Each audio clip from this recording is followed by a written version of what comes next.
Na semana passada, nós começamos a fazer algumas relações da graça nos nossos relacionamentos interpessoais. Né? Nós falamos sobre o valor da unidade da igreja, né? Apresentando a perspectiva bíblica com relação a isso, de forma graciosa, né? Deus junta aí pessoas tão diferentes como nós, no mesmo corpo, para nos estimular uns aos outros, para caminharmos, a vivenciarmos uma nova realidade. Antes da gente entrar propriamente no resgate de algumas coisas que a gente viu na semana passada, queria convidar você a curvar sua cabeça, fechar os seus olhos, falar com Deus. Nós vamos retomar alguns pontos da semana passada e iniciar novos hoje. Seu lugar em silêncio, você tem tempo com Deus.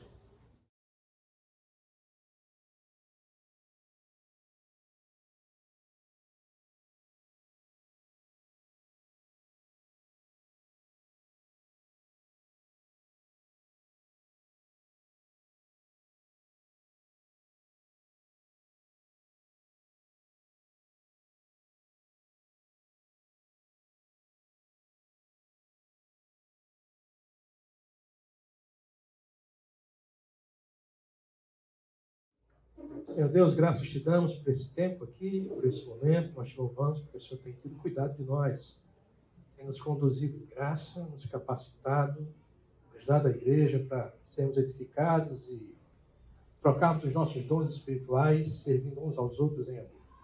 Deus bendito, nos dá a compreensão daquilo que a Tua palavra nos mostra, as expectativas do Senhor para conosco, e que nós possamos, Senhor Deus, sair daqui de maneira diferente pela qual nós entramos. É assim que eu oro e que nós oramos, em nome santo e poderoso de Jesus.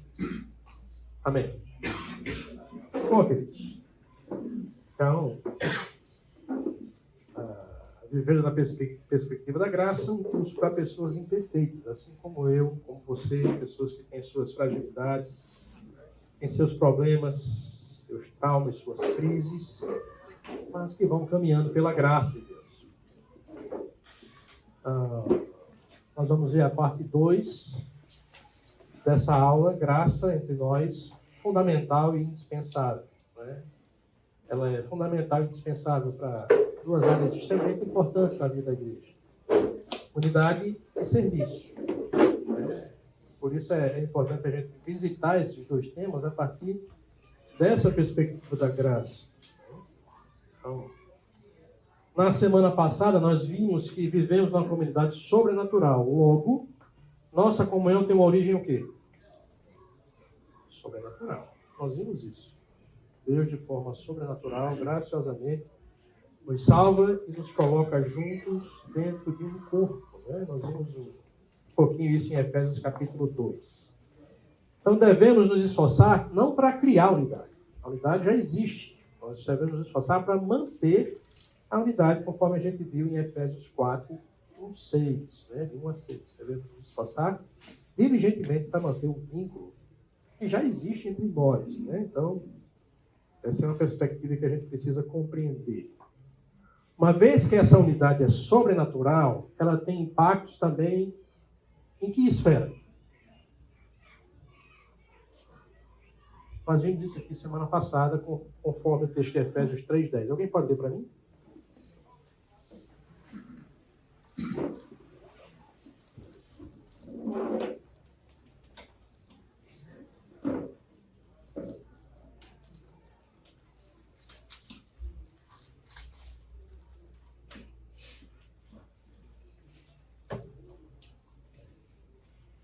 A intenção dessa graça era que agora, mediante a igreja, a multiforme sabedoria de Deus se tornasse conhecida dos poderes e autoridades nas regiões celestiais.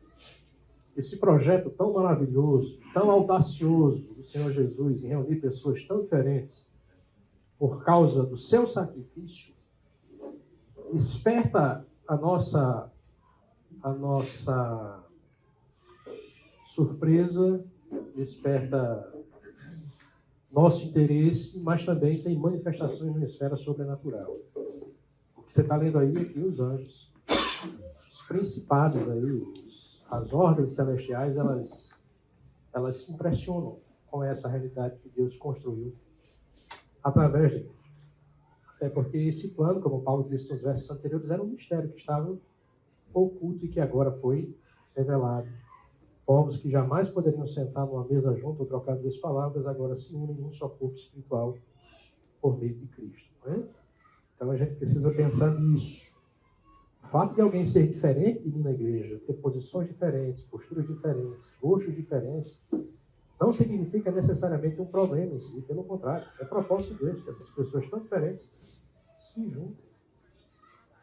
Nós estamos juntos no corpo, não pelas posições ideológicas que nós temos, mas porque Cristo nos uniu. Isso deveria ser maior do que qualquer coisa que a sociedade, ou até mesmo a gente, da nossa natureza pecaminosa, intente fazer como processo de separação entre nós. Né? Paulo vai dizer em Romanos 8 que nada poderá nos separar, né, do amor de Cristo Jesus. Nada, absolutamente nada. Então, uma vez que essa unidade é sobrenatural, precisa ser preservada sobre novos conceitos e práticas. E aí foi que a gente foi dar uma olhada lá em Filipenses 2, em que Paulo diz que nós devemos ter o mesmo sentimento que houve em Cristo Jesus. Então tem uma atitude de humildade, de servo, uma atitude sacrificial, uma atitude de obediência. Deus nos deu uma ordem, preservar a unidade com esforço. Nós precisamos ser obedientes. A que nível? Aí Paulo diz, ser obedientes como ele foi obediente. Ele se esvaziou, né, assumiu a forma de servo, assumiu a forma humana, reconhecido em figura humana, e foi obediente até a morte, e a morte dele. Para manter essa unidade, você precisa pagar um preço. Para que essa unidade se desenvolva nas nossas vidas, isso leva tempo, esforço.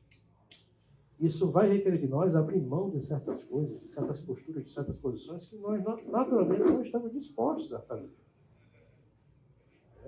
E Paulo vai além, ele diz, olha, sei que o que eu estou orientando vocês, mais ou menos ele está dizendo, isso é difícil, é quase que impossível, mas vocês têm armas à disposição de vocês. Quando Paulo diz lá em Efésios capítulo 2, verso 1, se há entre vós consolações de amor, se há entre vós exortação em Cristo, se há entre vós comunhão do Espírito, se há entre vós entranhados afetos de misericórdia. Veja, quando Paulo usa essa expressão, se há aí, veja, ele está escrevendo para uma igreja. Concorda comigo? Será que Paulo tinha dúvida que aqueles irmãos tinham isso? Eles são crentes. Se são crentes, eles têm o poder do Espírito agindo sobre eles, sim ou não? Tá? O amor de Cristo está sobre eles, sim ou não? Claro que está. Então, quando se foi traduzido o grego para o nosso idioma, algumas coisas, algumas expressões precisam ser um pouco mais clareadas. Essa expressão se há aí não é uma questão de dúvida. A melhor tradução é uma vez que existe. Uma vez que existe. Consolações de amor. Existe. Uma vez que existe comunhão do Espírito, existe. Se vocês têm todo esse arsenal à disposição de vocês, Paulo diz, completem a minha alegria. Sejam o quê? Unidos. Não se unam com as perspectivas de vocês. Eu vou me juntar com alguém porque alguém é da minha região nordestina, ou porque alguém está no mesmo circuito financeiro que eu, ou porque alguém... Isso são limitações da nossa natureza pecaminosa que impedem muitas vezes de nós, tão diferentes, desfrutarmos de relacionamentos tão profundos dispostos por nós nas Escrituras. É isso que Paulo está querendo mostrar. É isso que nós precisamos entender. Quando nós lidamos com o outro. Né? Agora, a Bíblia, ela é um livro fascinante.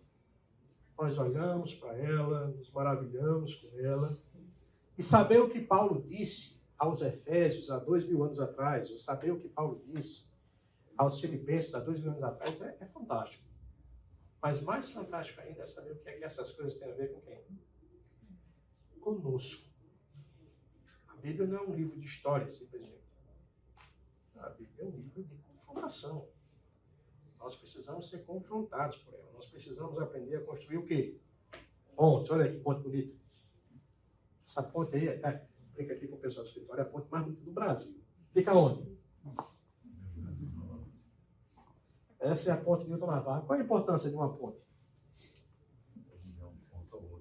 Claro. Ligar um ponto a outro, comunicar duas partes que estavam isoladas, distantes. As Escrituras funcionam para a gente como uma ponte. Essa ponte precisa ser sempre construída quando nós vamos ler o texto. Paulo falou tudo isso para aquele povo. O que é que isso tem a ver com a gente?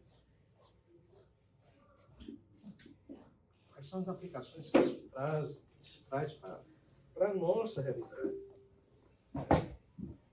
Teve um candidato lá em Mossoró, o nome do cara era Miguel Mossoró, foi candidato a governador do estado. Um piririca desse da vida. Acho que na eleição, há muitos anos atrás. E ele ficou em terceiro lugar para governador do estado do Rio Grande do Norte. Era um voto de protesto. Mas a proposta de Miguel Mossoró era fazer uma ponte Mossoró-Fernando de Noronha. Queridos, a Bíblia não é esse tipo de ponte, que faz ligações com coisas inatingíveis, impossíveis de acontecer. Se o Senhor disse que é possível pessoas tão diferentes como nós, com a natureza pecaminosa, conviver juntos, com as ferramentas que Ele dá, é porque é o quê? Possível. Não é uma coisa para a gente olhar e fazer que nem a proposta que nós falamos. E dizer, isso aqui não dá para fazer. Dá para fazer. É possível fazer. Eu estou disposto a fazer essa? Eu quero realmente fazer. Então, eu gosto muito desse texto aqui. Paulo vai dizer em Romanos capítulo 15, verso 4, que tudo que outrora for escrito para o nosso aprendizado. Paulo está se referindo ao quê? Ele está se referindo às Escrituras. As Escrituras que ele tinha no tempo eram o quê? O Velho Testamento. E só com o Velho Testamento ele diz que aquilo tem aplicações práticas na vida deles. Imagine a gente que tem um reforço do Novo Testamento. Tudo que foi escrito nas Escrituras foi escrito com um propósito. Que propósito? Nosso aprendizado. Para que esse aprendizado gere em nós o quê? Consolo, paciência e esperança. Amém? Então, um desafio para a gente é olhar para as Escrituras e construir essas pontes. Identificar o que a gente precisa realmente aí fazer. Né? Então, quais são as pontes que a gente precisa construir para a nossa realidade? A realidade de vocês. Veja, estou chegando aqui de fora. Tem irmãos aqui que já estão há quase 40 anos nessa igreja. Essa igreja é muito mais do que eu. Conhece a realidade. A igreja, ela é, para quem está chegando de fora, ela é maravilhosa, sensacional. Mas eu sei que toda igreja, ela tem as suas dificuldades e suas limitações. A igreja de Filipos era uma igreja exemplar, mas ela tinha essa dificuldade. Por que não a nossa não tem as suas dificuldades? E acredito que num ambiente com tantas pessoas assim, talvez essa questão da unidade, muitas vezes, ela se perca um pouquinho. Quando muitas vezes a gente se fecha só no nosso microcosmo, só naquela nossa região, conforto, e a gente esquece um pouquinho da realidade da igreja, que é muito mais abrangente do que as nossas preferências pessoais, nossas afinidades pessoais. Então, vamos pensar e vamos refletir sobre isso, né? O que é que isso tem a ver comigo? É bom a gente pensar sobre isso. Bom, olhando para o que a gente viu semana passada, isso deve impactar radicalmente a maneira como eu enxergo a minha comunidade. Concorda? Sim ou não? Sim. Ela não é fruto da minha escolha pessoal. Ela não é fruto de esforços humanos. Ela é um projeto gracioso de Deus. E se Ele me colocou ali, eu tenho que olhar para a igreja dessa forma. A entender a igreja com esse valor, com essa perspectiva, ela é fruto da ação da graça de Deus, e essa graça se aplica aos meus relacionamentos. Irmãos, isso deve mudar a maneira como a gente olha para a igreja. A maneira como a gente se relaciona com os nossos irmãos. A maneira como, muitas vezes, ou em alguns momentos, a gente se indispõe com alguém dentro da igreja, com a liderança, isso deve fazer diferença. Veja, quando nós temos problema na igreja, qual é a primeira vontade que dá no nosso coração? Não sei de você, eu sou pecador, ruim, miserável. A vontade é de o quê? Ora. Porque eu não estou me sentindo o quê? Bem. Eu cresci na Bíblia, Em estatura eu não cresci nunca, jamais, não posso dizer isso. Mas eu cresci espiritualmente com um pastor que dizia assim, igreja não é lugar para se sentir bem. Veja, lugar para se sentir bem, você vai no clube. Alguém aqui estava falando comigo de manhã que veio da chácara, você vai para a chácara, um friozinho desse, costume, você vai lá, acende a lareira, come um milhozinho assado, coisa boa. Você faz lá. Igreja é lugar de você fazer o que é certo. Ponto. Se você vem para a igreja procurando se sentir bem, eu não vou ficar aqui muito tempo. No fim do ano eu estou indo embora. Mas afirmo numa profetada que você também não vai ficar aqui muito tempo. Eu digo mais, você não vai ficar em igreja nenhuma por muito tempo. Porque a igreja não foi feita para isso. Ela foi feita para a comunhão dos diferentes. E a comunhão dos diferentes vai gerar em nós esforço, paciência, exercitar, misericórdia, perdão e graça. A mesma graça que nos salvou deve ser usada para fazer com que o meu relacionamento com o meu irmão sobreviva às nossas intempéries. Isso tem que ser pensado e refletido.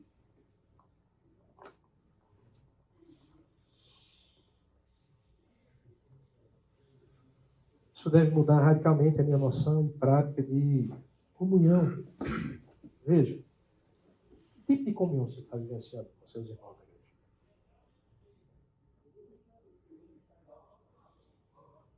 Se a sua comunhão é aquela do tipo de que você só se relaciona com pessoas afins, bacana isso. Mas você não precisa do evangelho para isso.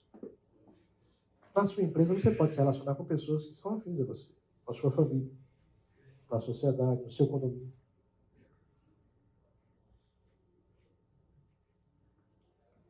Nós estamos falando de um tipo de comunhão que excede a isso. Tem isso também, lógico. Mas excede a isso. Uma comunhão sobrenatural que só existe por causa do Evangelho. A outra comunhão existe independente do Evangelho. Essa, só por causa do poder do Evangelho. A gente tem que pensar, vivenciar um pouquinho. Caralho, eu cheguei de fora aqui e uma das coisas mais difíceis para mim, mais difícil até do que o frio, bota isso na sua cabeça. Durante 10 anos, como pastor de uma igreja pequena, o pastor de uma igreja pequena, ele faz tudo. Ele é o primeiro a chegar e ele é o último a sair. Né? Ele é quem aperta o cadeado para fechar, apaga os interruptores, ele termina o culto, ele está na porta, fala com todo mundo. Eu cheguei aqui e não conheci ninguém. Aquela necessidade pastoral de ir para a porta, para mim, era tão grande. Terminava o culto e ficava ali querendo falar com alguém e muitas vezes não conseguia. E eu percebia que quando terminava o culto, saía 70% da igreja. Termina o culto e vai embora. Aí no final você vê grupos ali conversando entre si, uma coisa natural, normal. Mas será que a gente não está deixando de abordar parte desses outros 70% que nós poderíamos, de alguma forma, conversar com essas pessoas? Entender por que elas estão chegando aqui. Não cometer o mico que um amigo meu chegou e disse, você está aqui, estou vendo você aqui. É a primeira vez que você está vindo? Não, estou vindo aqui já há 3 anos. Existem pessoas diferentes, queridos, que foram colocadas aqui com propósito. E que nós, muitas vezes, por nossa timidez, omissão, negligência ou voluntariedade, estamos deixando de trazer para perto, de construir pontes. A gente precisa pensar um pouquinho sobre isso. Né? Terceira coisa que a gente precisa fazer, e eu estou aqui só relembrando a aula passada, sair da nossa zona de conforto. É preciso sair da nossa zona de conforto. Bom, hoje à noite tem culto. Espero ver vocês aqui hoje à noite. Mas tudo que você ouviu semana passada, que você repensou hoje, qual é a sua atitude? Eu brincava lá na igreja que tinha alguns irmãos que eles eram colecionadores de mensagens. É isso. É alguém que chega no final da escola bíblica ou da mensagem, bate no céu e diz, cara, que mensagem. Mas aquela mensagem é prática, ela tem sua aplicabilidade. E após o culto, durante as semanas seguintes, nada daquilo que ela ouviu, ela colocou em prática. Então, semana após semana, você tem colecionadores de mensagens. Nós não podemos ser assim, colecionadores de mensagens. A palavra de Deus bate, e bate como um martelo. É assim, essa é a expressão do Velho Testamento. Ela esmiuça. Ela é mais cortante do que qualquer espada dos gumes. Ela não pode simplesmente bater no meu peito e eu dizer, que legal, hein? Não. Você vai fazer isso hoje à noite. Você vai fazer isso hoje de manhã, quando terminar a escola. Tem pessoas aqui que talvez você nunca deu um oi, apertou uma mão.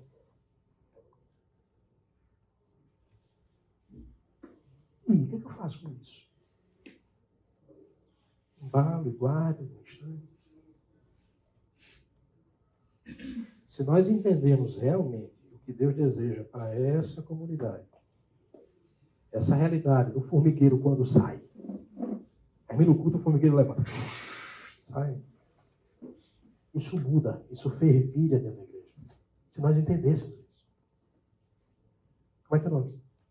Teu nome? Lino. Termina o culto, chega no Lino e conversa. Nunca tive a oportunidade de perguntar teu nome, Lino, mas vi que você veio a maioria das aulas, se não todas. Sentou ali já umas 2, 3 vezes, hoje está sentado aqui.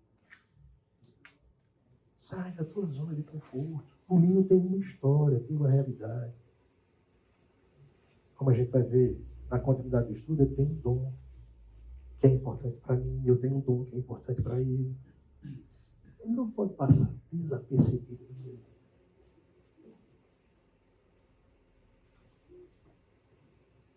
Além disso, nós precisamos nos colocar em joelhos, porque esse é um propósito nobre, audacioso, sair da nossa zona de conforto. A gente gosta de se sentir bem.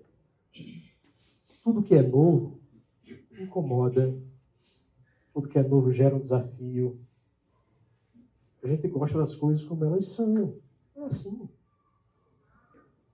Paulo está orientando aquela igreja a sair da zona de conforto. E Paulo não tem expectativas irreais. Porque eu falei, porque eu escrevi, tudo vai acontecer. Nenhum pastor deve ter essa expectativa. Nenhum professor de escola dominical pode ter essa expectativa. Eu fui, dei uma aula, todo mundo gostou, e agora não. Nós estamos falando de coisas sobrenaturais. E para coisas sobrenaturais, nós precisamos de um poder sobrenatural. O que é que Paulo faz na sequência do texto? Efésios 3, verso 14.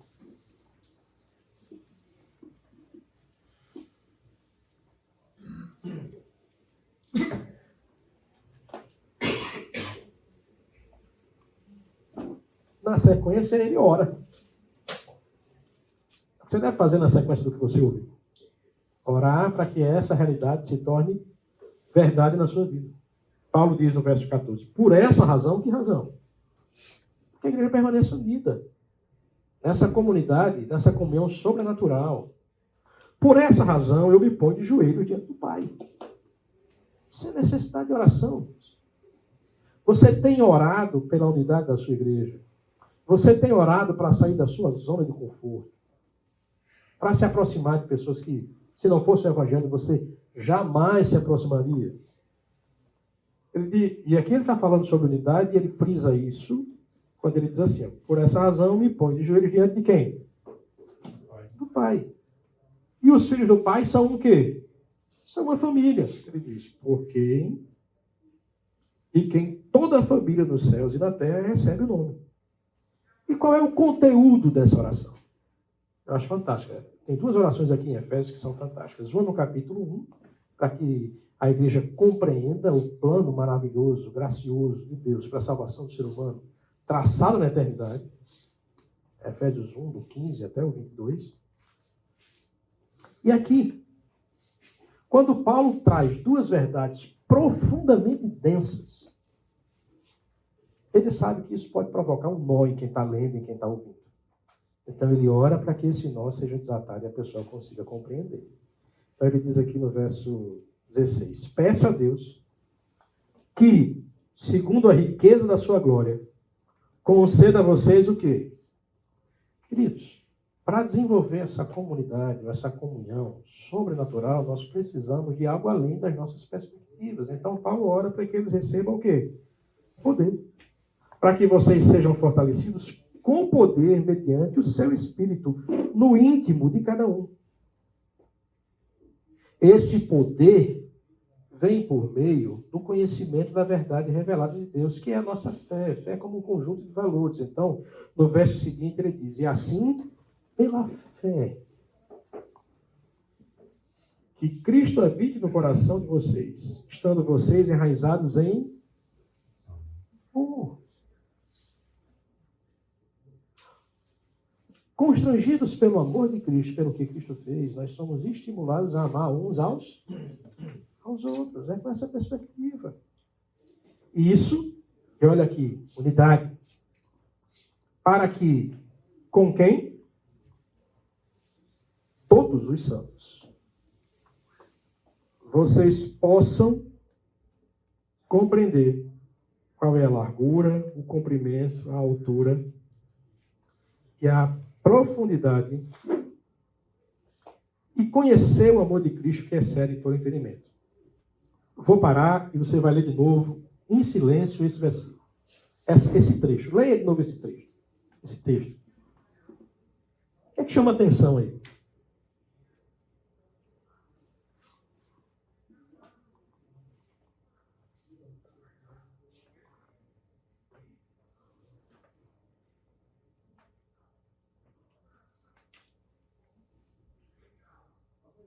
Verso 18, ele diz isso, para que com todos os santos vocês possam, frisa a palavra, compreender qual é a largura, o comprimento, a altura e a profundidade, e conhecer o amor de Cristo que excede todo o entendimento. Conseguiu entender aí? Paulo está orando para que a gente compreenda o quê? O que é incompreensível, humanamente falando. Compreender a largura, a estatura, o comprimento de Cristo é algo que está fora do nosso o quê? Ele diz que excede todo entendimento. Que oração fantástica. Senhor Deus, faça essa igreja entender o que humanamente é o quê? Possível. Talvez na aula passada e nessa eu esteja falando das Escrituras e você no seu lugar pensando: isso é muito bacana, muito bonito. Não dá. Eu não compreendo isso. Eu também não. Mas é nosso dever orar juntos para que a gente possa o quê? Compreender. E Tiago diz que se nós orarmos pedindo sabedoria, o que é que Deus faz? Unidade. Não seria a nossa falta de unidade, muitas vezes, a realidade de que nos falta oração e orar por esse tema de forma específica?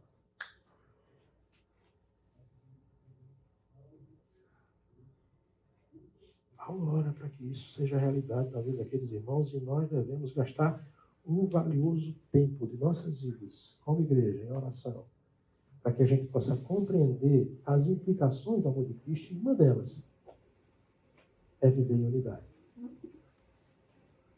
Ainda que ali eu seja ferido, machucado, magoado.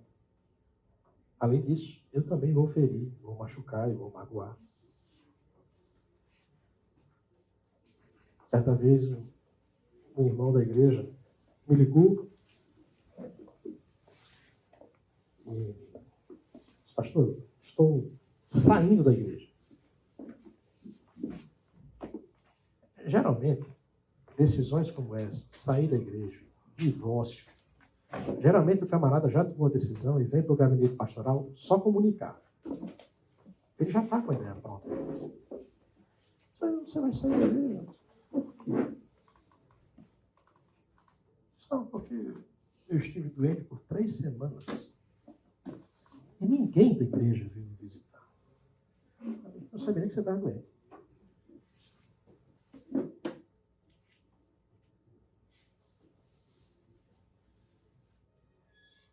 Eu perguntei a ele, quanto tempo você está na igreja? Eu sabia a resposta. Uma igreja pequena você sabe. Se uma igreja grande não tem como saber, mas você sabe. Ele falou. Ao longo desse tempo, quantas visitas você fez a algum irmão? Silêncio sepulcral, dava para ouvir o grito. Cri, cri, cri, cri, cri. Nenhum. A perspectiva dessa pessoa era de se sentir o quê? Bem.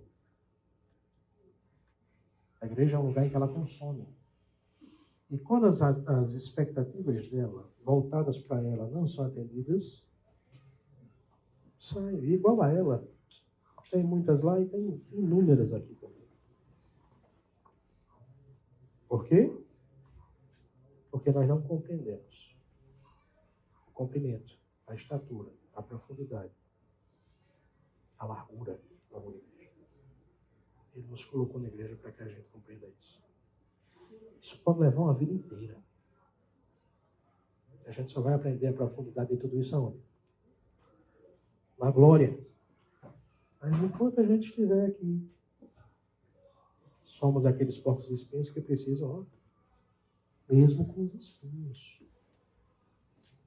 Faz parte do processo. Agora, além de incompreensível, Paulo diz assim, para que vocês fiquem cheios de toda a plenitude de Deus. E aí, além de incompreensível, na sua mente, na minha mente, naturalmente, pode surgir outro elemento desestimulador. Além de compreensível, isso é impossível. Isso. Essa comunhão, viver assim, nessa plenitude, isso é impossível. É que diz o versículo seguinte. É impossível para mim e para você, sem sombra de dúvida. Conhecendo a mim como eu me conheço. É impossível. Mas isso não está em nós, isso é graça. Olha o que ele diz no versículo. Ora, aquele que é o quê?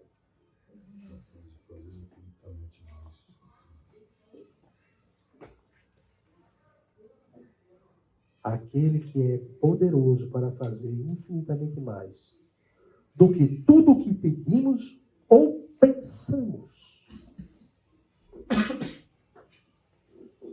Não acho que é incompreensível, não acho que é impossível.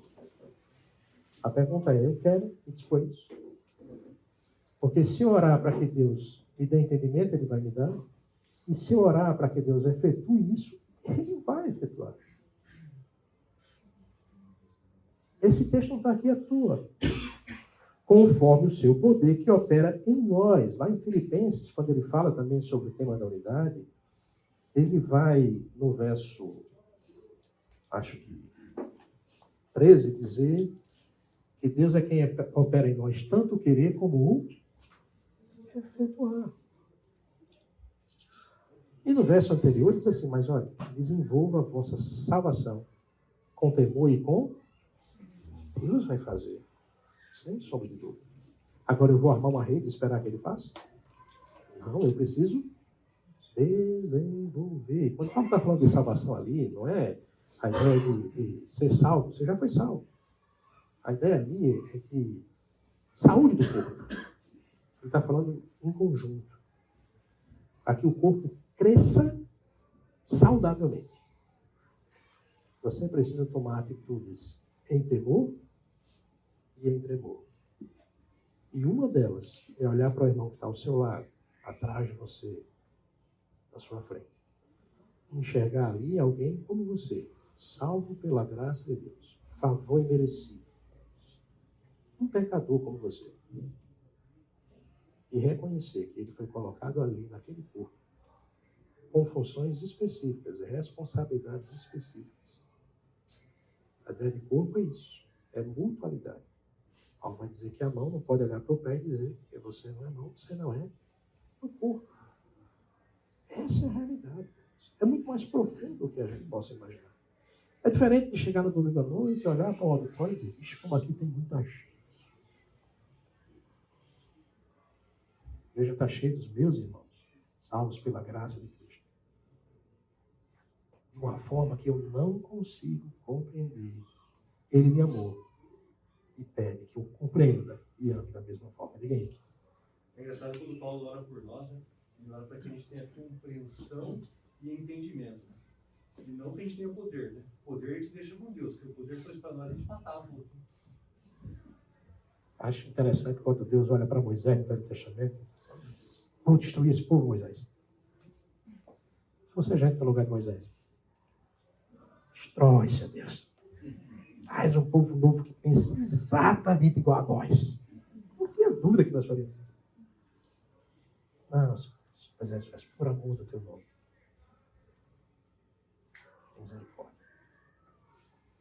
Então, queridos, são verdades profundas. São. Comunhão é algo muito sério. A unidade da igreja é algo muito sério.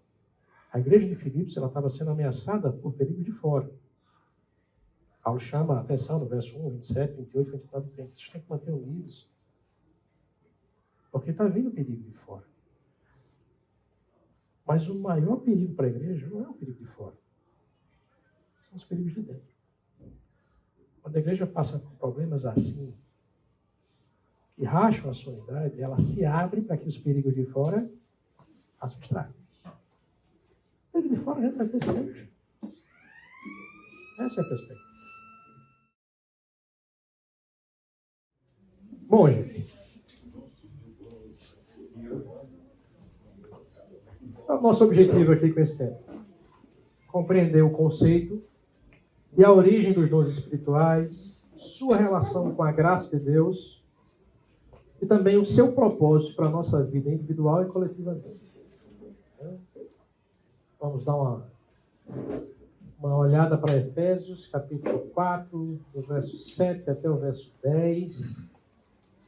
E esse texto pode nos dar aí algumas respostas com relação a isso, estendendo até o verso 16, para a gente entender um pouquinho de propósito. Né? Então, a nossa ideia é procurar responder algumas perguntas. O que é um dom?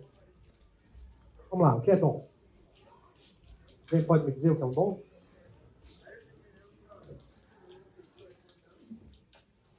É uma habilidade dada por Deus. Uma habilidade dada por Deus. Quem mais?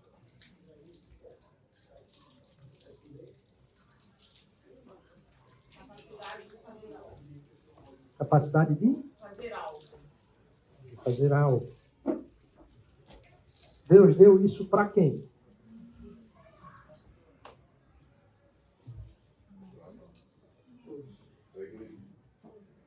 Deixa eu fazer outra pergunta. Na igreja, de quem é a responsabilidade de fazer a obra? Todos. Nossa, não é isso? Certo. Deixa eu tentar trabalhar isso com vocês aqui. Às vezes a gente lá na igreja fazia essa mesma pergunta. De quem é a responsabilidade de evangelizar? Todos. Nossa. Pronto, quem vai sair para evangelizar? Enquanto esse todos for uma desculpa para a gente não se envolver realmente, nunca acontece. O todos só é todos quando cada um é consciente da sua responsabilidade. E quem é a responsabilidade de servir na igreja? Minha, diga, minha. Só passa a ser de todos quando todos entendem isso. Senão, é só desculpa. É minha responsabilidade. O dom é dado a cada um. Não é para o atacado, não. Para todos. Silvio Santos que manda. Para cada um. Então, o Robson tem um dom, pelo menos um. Deus deu a ele. Quando o Robson não está exercendo esse dom, Se é uma igreja pequena, talvez só ele tenha aquele dom. E mesmo numa igreja grande, isso impacta o desenvolvimento e a vida da igreja. A pergunta é, por que você está fazendo o que você está fazendo? Eu vou partir do pressuposto que você está fazendo, certo? Porque não está fazendo não é opção. Mas o que você está fazendo? Está fazendo por quê? Qual é a motivação? Veja, a graça responde à motivação pela qual nós devemos estar aqui. Vir para a igreja, cultuar a Deus. Porque nós nos relacionamos com os irmãos e a graça também nos responde. O porquê nós estamos fazendo o que estamos fazendo. Qual a sua motivação e para quê? E é isso que a gente vai tentar dar uma olhada aqui, por meio desse texto, ter uma compreensão um pouco mais aguçada dessas verdades. Né? O texto de Efésios, quando a gente chega no capítulo 4, aí tem um marco divisor. Os 3 primeiros capítulos, Paulo falou sobre doutrina, salvação pela graça, e aí ele começa a aplicar isso agora aos relacionamentos, na ideia de unidade, do capítulo 4, verso 1 ao 6. Depois, essa graça, ela gera essa unidade, mas essa graça também gera o serviço, que a gente vê agora em Efésios 4, do 7 até o 16. Essa graça deve desenvolver em nós um modelo de vida, um padrão de vida diferente do mundo, que a gente vê em Efésios 4, do 17 até o capítulo 5, verso 17. E essa graça deve nos fazer viver na plenitude do Espírito, como a gente vê em Efésios 5, 18. Né? E nos capacita para a nossa batalha espiritual, nossa luta espiritual, como a gente vê no capítulo 6, onde ele fecha ali com a armadura do crente, né? Do Espírito Santo.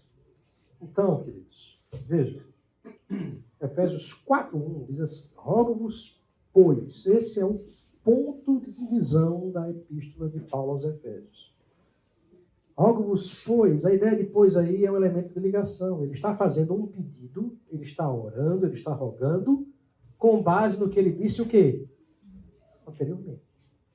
Porque vocês foram salvos pela graça de uma forma maravilhosa. Porque vocês foram chamados em amor, soberanamente por Deus. Porque, diferentemente, com suas características, pensamentos, mesmo assim, graciosamente, ele juntou vocês num só corpo. Por causa disso. Lembra daquela ideia que a gente falou aqui do filme do Homem-Aranha? Grandes poderes trazem consigo grandes responsabilidades. As escrituras não é diferente. A carta de Paulo aos Efésios é escrita nessa batuta. Grandes privilégios espirituais vão requerer de você grandes responsabilidades espirituais. Ele apresenta a primeira, que é a preservação da unidade. Depois ele apresenta a segunda, que é a ideia do serviço. Aqui a ideia de ortodoxia e ortopraxia. Uma ortodoxia teológica deve nos levar a uma ortopraxia virtuosa. São palavras bonitas para dizer. Assim como você sabe que deve ser, faça. É isso que Paulo está dizendo. Antes de orientar, antes de ordenar, antes de cobrar, Paulo primeiro ensina. É por isso que vocês têm que fazer isso. Agora façam. Então, o nosso desafio é entender e colocar em prática. Para mim, para você, para a igreja de Efésios, Filipos e por aí vai. Então, ele fala sobre a questão da unidade. É a primeira grande implicação da graça. Lembre-se, rogo-vos, pois, por causa da graça, sejam unidos. E a gente viu isso na aula passada. Só que agora, ele fala sobre a ideia do serviço. Ele vai passar a falar sobre isso no verso 7. Né? Aqui no verso 6, você tem um elemento de ligação para a nova realidade. Ele diz que há um só Senhor, uma só fé, um só batismo, um só Deus e Pai de todos, o qual é sobre todos e age por meio de todos. Como é que Deus age por meio de todos?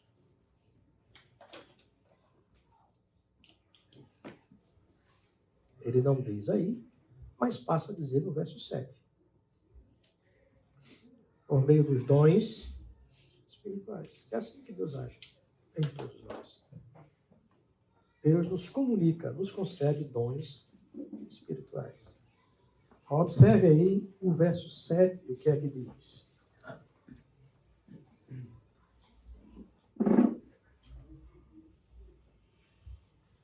E a graça foi concedida a cada um de nós, segundo a proporção do dom de Cristo. Por isso diz, quando ele subiu às alturas, levou cativo o cativeiro e concedeu dons aos homens. Ora, que quer dizer subiu, senão que também havia descido até as regiões inferiores da terra?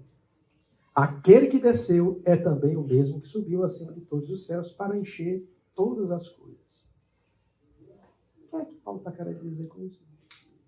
O que é esse subiu, esse desceu? Sobe e desce danado nesse texto, né? Jesus estava numa gangorra, sobe e desce. Como é isso? O que ele está querendo dizer com isso? Nesse texto aqui, Paulo está mostrando o que é um dom. Ele está mostrando a origem desse dom. Esse é um dos textos mais ricos da vida cristã. Preciosos. O que é que isso tem a ver comigo? Qual é o impacto desse texto na minha vida?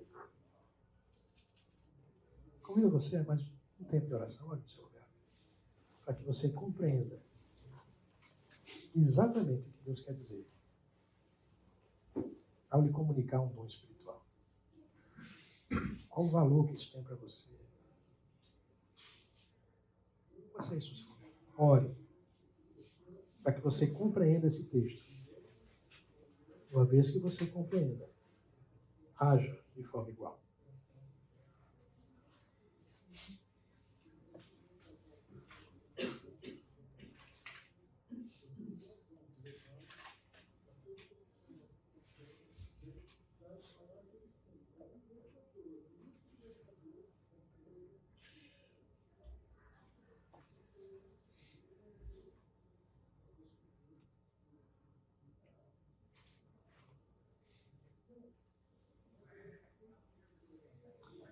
Senhor Deus, Pai amado, nós queremos rogar ao Senhor que nos conceda graça para entendermos, Senhor Deus, um texto tão precioso para nossas vidas.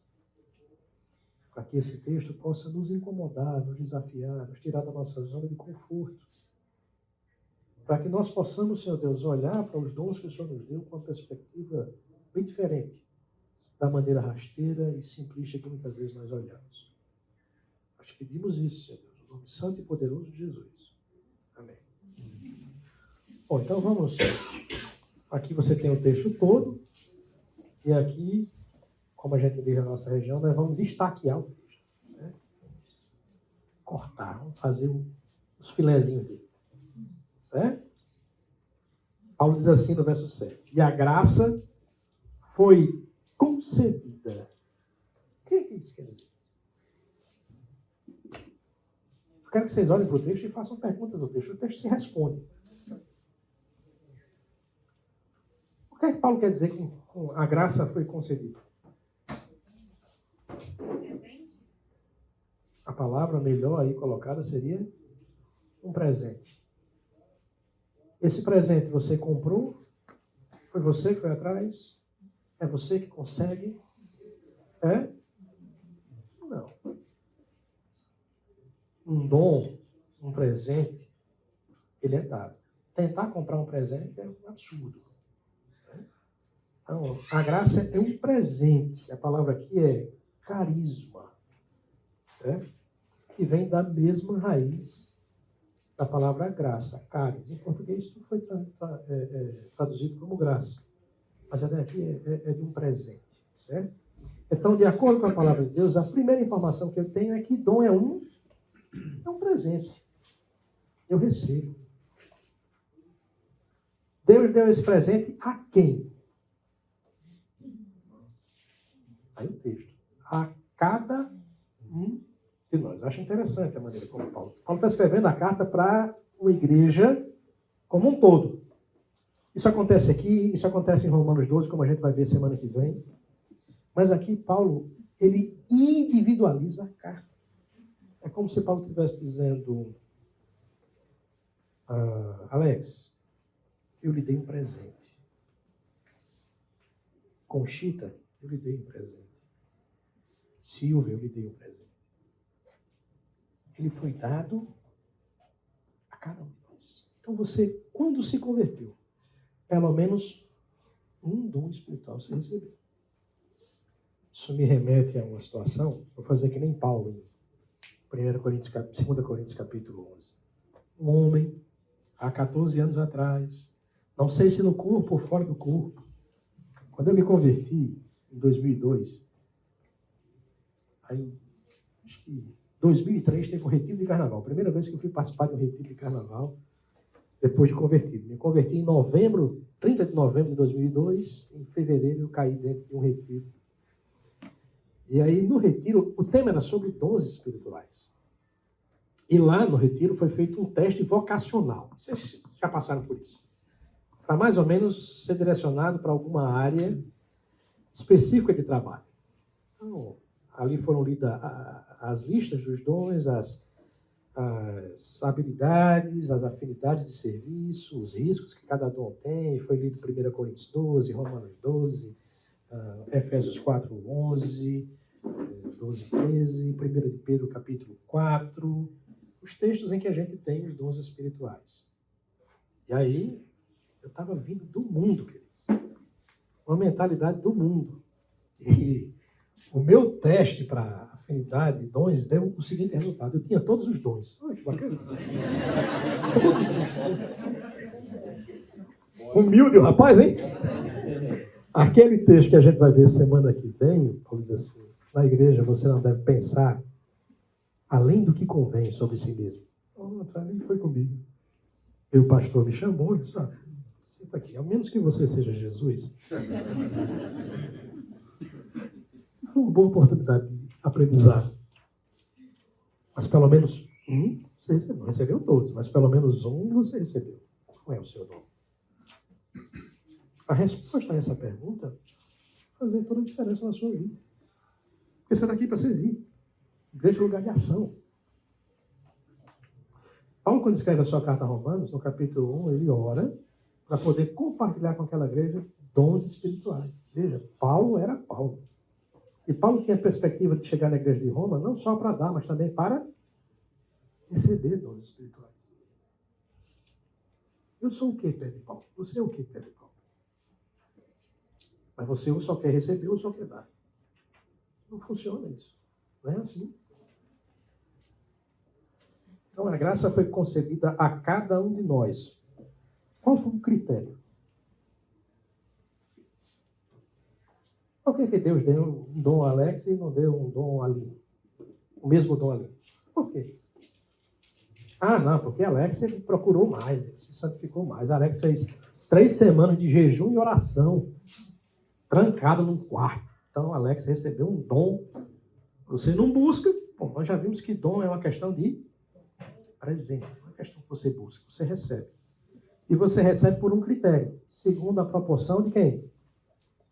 Do dom de Cristo. Foi Cristo quem definiu. É Ele quem define o dom que você tem. Então não cabe a mim e a você reclamar, se sentir inferior, ou se sentir superior pelo dom que tem ou que não tem. É algo que Deus dá de forma sobrenatural. Não tem para que você ter crise com o dom que você tem. Ou ter crise por não ter o dom que você não tem. Pastor, isso não acontece. Acontece. Paulo, ao falar dos dons, lá em 1 Coríntios capítulo 12, ele diz que Deus, por meio do seu Espírito, distribui os dons conforme lhe apraz. E mais na frente ele vai começar a imaginar um dilema na igreja. Ele define a igreja como um corpo, e aí há um diálogo entre as partes do corpo. Você lembra qual é o tipo de diálogo que acontece ali? Qual é? Que bom, somos todos membros do mesmo corpo. Opa, eu sou igual ao pé e o pé é igual... Não. Havia possibilidade da igreja por não compreender. Entenda. Paulo escreve em 1 Coríntios capítulo 12, o primeiro versículo, ele diz: com relação aos dons espirituais, eu vos escrevo para que vocês não sejam ignorantes. É fundamental que, como crente, você entenda o que é um dom, qual é a sua origem e o seu propósito. Se você não entender isso, você vai ficar batendo cabeça, como os membros da igreja de Corinto estavam batendo. Pessoas que se achavam mais espirituais porque tinham um determinado dom, que nem tinham. E pessoas que se achavam inferiores porque não tinham aquele dom. Então, queridos, vejam, o que são dons espirituais? Dons espirituais são capacitações o quê? Sobrenaturais. Eu tenho um dom do ensino. Sempre gostei da aula. Mas à medida que eu fui conhecendo o Evangelho, à medida que Deus foi trabalhando na minha vida, essas coisas foram... Deus potencializa algumas habilidades naturais de forma sobrenatural. Deus pode fazer isso. Deus te concede uma realidade que você nem tinha tanta afinidade e realiza na sua vida. Agora entenda, dom é dado para a igreja de forma sobrenatural. Certo? Ninguém fora da igreja recebe um dom. Dom é só para o povo de Deus. Uma capacitação sobrenatural que Deus graciosamente dá, de acordo com a proporção de Cristo, como ele diz, por meio do Cristo triunfante. Frisa isso aí, Cristo triunfante. Mediante a operação do Espírito Santo em cada um de nós. Então, isso é graça, isso é maravilhoso. Nós recebemos dons. Na igreja, cada um de nós temos funções específicas. Ninguém é melhor que ninguém. Existem alguns dons essenciais para o funcionamento da igreja? Existe, Paulo vai dizer aí no verso 12, verso 13, verso 11, 12. A igreja está fundamentada sobre alguns dons específicos aí. O dom do apostolado, dos profetas, dos pastores e mestres, dos evangelistas. Todos os dons são importantes, são vitais para a realidade da igreja. Mas lembra, a igreja é um corpo, não é isso? Sem o braço você vive? Vive. Faz falta? Mas você vive? Vive. Sem o coração você vive? Não. Então ele vai destacar alguns dons aí que são vitais para o funcionamento da igreja, para que esses dons vitais auxiliem os outros dons a caminharem. Mas veja, interessante aqui. Primeira pergunta. Você tem consciência do dom que Deus lhe deu? Você sabe qual é o dom que Ele deu? O que você tem feito com ele? Vamos pensar aqui na ilustração com relação ao vídeo. Veja, olha o que Paulo diz no verso 8. No verso 7 ainda ele diz: a graça foi concedida a cada um de nós, segundo a medida do dom de Cristo. Por isso diz: quando ele subiu às alturas, levou o cativo o cativeiro e concedeu dons aos homens. Veja, Deus concede os dons por meio de Jesus Cristo. O que é que ele quer dizer quando ele subiu às alturas? O que é que ele quer dizer com levou o cativo o cativeiro? O que é que ele quer dizer com desceu até as regiões inferiores da terra? O que está querendo dizer com isso?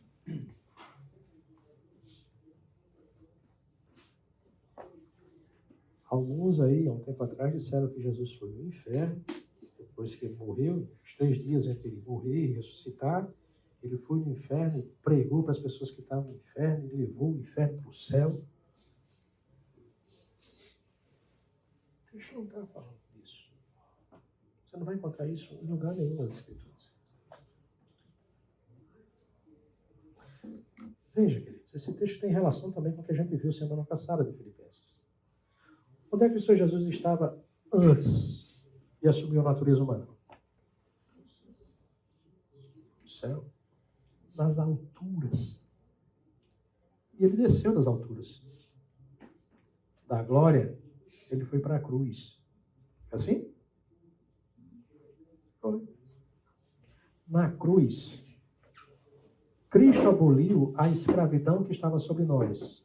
A escravidão do pecado. Ao morrer e ao ressuscitar, Jesus destruiu o cativeiro que estava sobre nós. Então, a ser ao assunto aos céus, o Senhor levou consigo o cativeiro que estava conosco. Ele nos libertou, a ideia é essa. Não é que ele foi no inferno pregar para quem estava no inferno. As regiões inferiores é aqui onde a gente está. Partindo da perspectiva de que Deus estava onde? Nas alturas. Ele veio aqui pregou o Evangelho, morreu na cruz, ressuscitou o terceiro dia, o seu sacrifício foi aceito como aroma suave e agradável a Deus, e assim ele destruiu o cativeiro que nos oprimia. Paulo não está tirando isso da cabeça dele. Paulo está relembrando aqui o Salmo 68. É uma citação de um texto do Velho Testamento. E ele olha para o que acontece no Velho Testamento e interpreta isso à luz do Novo Testamento. Abra sua Bíblia para lá. Salmo 68.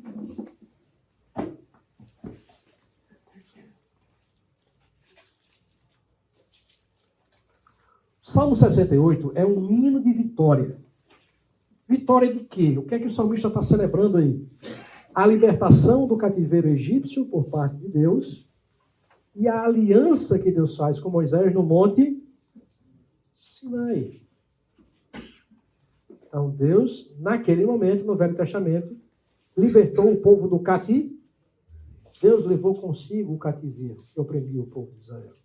Então, no verso 18, ele diz assim: subiste às alturas, levaste cativo o cativeiro e recebeste homens como quê? Dádivas, até mesmo rebeldes, para que o Senhor Deus habite no meio deles. O Salmo descreve o triunfo de Deus sobre os seus inimigos. Está aí no verso 1. Por ocasião da libertação poderosa do seu povo do Egito, conforme o verso 7 e 8 do Salmo 68. E faz uma condução desde o Egito até o Monte Sinai, onde ali vira um santuário onde Deus faz uma aliança, concede graça ao seu povo, entrega ali a lei ao povo de Israel. O salmista procura trazer aqui a ideia de um cortejo triunfal. Alguém está com a Bíblia aberta no Salmo 68? Verso 24 e 25, Lucas, com sua voz aí de FM.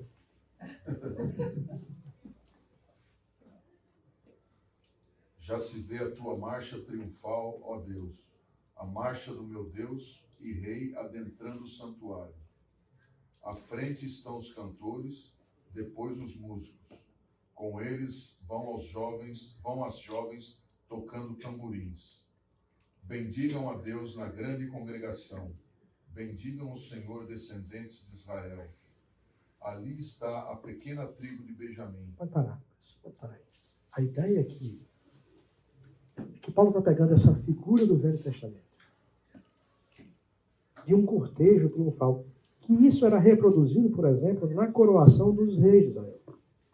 Davi, ao ser coroado, Salomão, ao ser coroado, havia um cortejo em que o rei ia na frente e havia todo um protocolo. Lembra da entrada triunfal de Jesus em Jerusalém? Não sobre um cavalo, mas sobre um jumento. E as pessoas ali, bendito o rei que vem em nome do Senhor, Hosana. A ideia aqui é pegar essa figura do Velho Testamento, de uma marcha triunfante, de alguém que venceu uma batalha, que agora é coroado e agora concede presentes. Essa é a ideia que ele está querendo trazer aqui. Há uma outra figura na mente de Paulo. Eu tentei baixar esse vídeo aqui, mas como eu estou longe do escritório, a internet não está tão boa.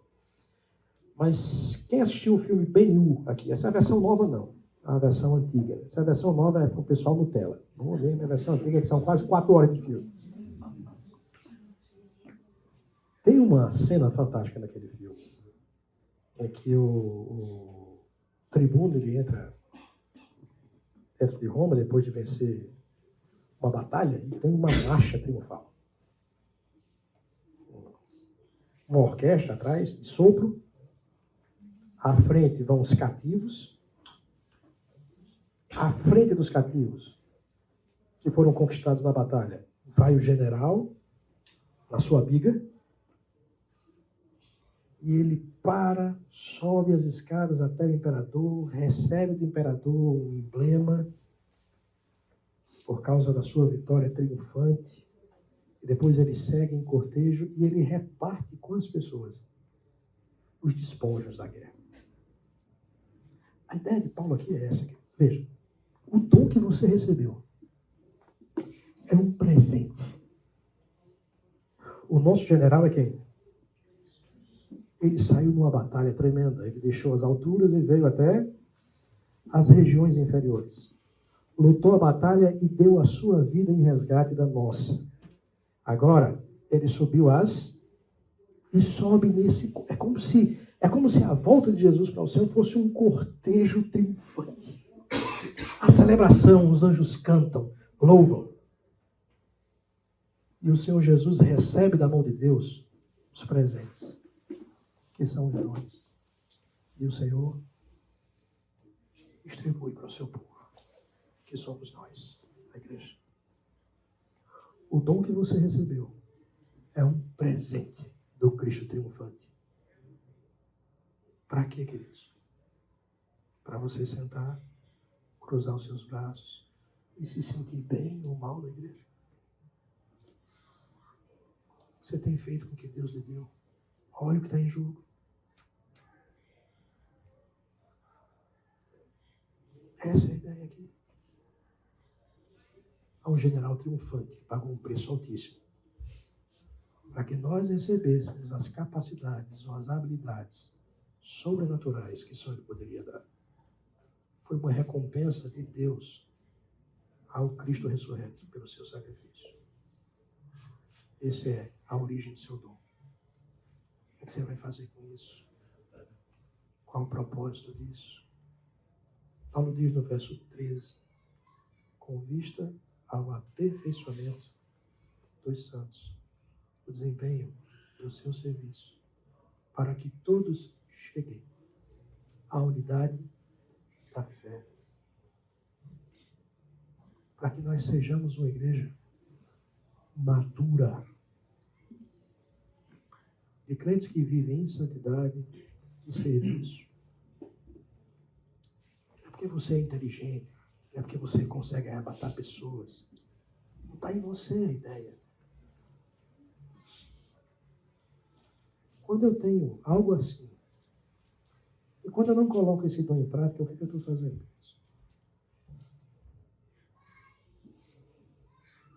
Literalmente eu estou fazendo o quê?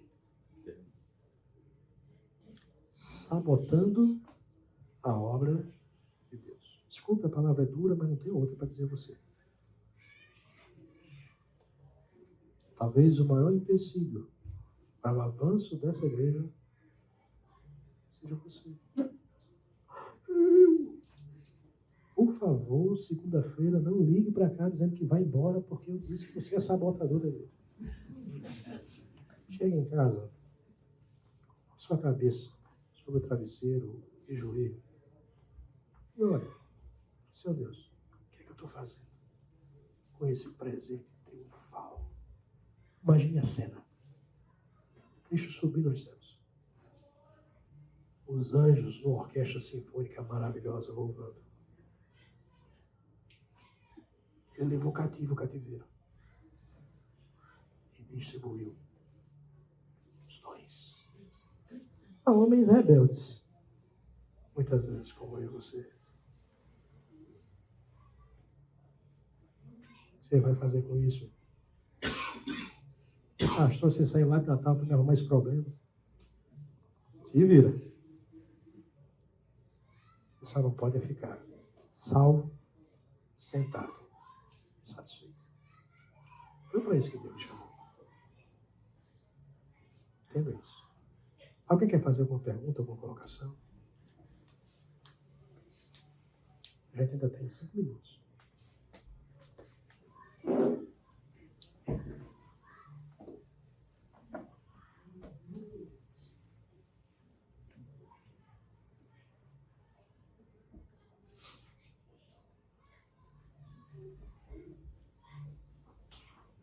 A ideia é que a gente chegue à unidade da fé, do pleno conhecimento do Filho de Deus e a sua perfeita varonilidade. Para isso, para que a igreja fosse madura, Deus concedeu uns para apóstolos, outros para profetas, e outros para evangelistas, e outros para pastores, mestres. Porque a grande ameaça desse processo aí são os falsos ensinos, o desvio doutrinário.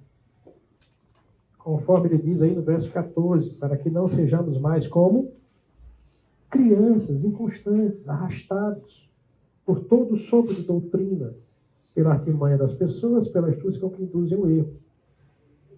Deus colocou essas pessoas e esses dons para que nós seguíssemos em verdade, seguindo a verdade em amor, cresçamos. Vamos parar por aqui. Alguns crentes desenvolveram a rara síndrome de Peter Pan. Lembra da historinha de Peter Pan? Peter Pan é um adulto que não quer o quê?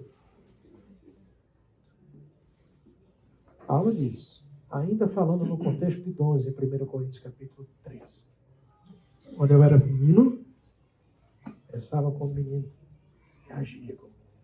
Mas agora que me tornei homem, deixei de lado as coisas próprias de mim.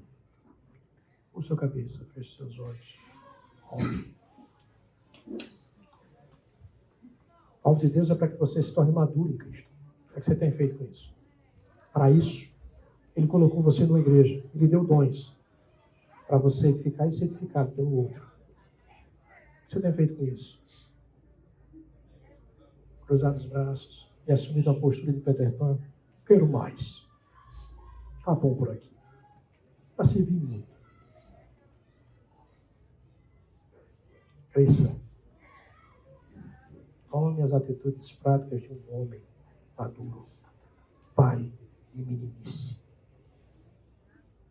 Senhor Deus, Pai amado, nós damos graças por Tua palavra que é viva e eficaz. Ela trabalha sobre nossos corações. Conheço que algumas palavras que foram ditas aqui foram duras, da perspectiva em que nós não queremos ser constrangidos ou contrariados, mas necessárias para a nossa vida.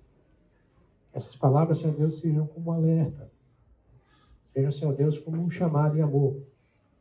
Para que nossos irmãos, cada um de nós aqui, possamos tomar uma atitude diferente com os dons que o Senhor tem nos dado. É assim, Deus, que eu humildemente oro, rogando ao Senhor que dê compreensão, sabedoria e entendimento a cada um de nós. Que nos leve a fazer aquilo que nós não queremos fazer, mas confiando que o Senhor é poderoso para fazer em nós, tanto querer como efetuar. É assim que eu oro e que nós oramos, no nome santo e poderoso de Jesus. Amém.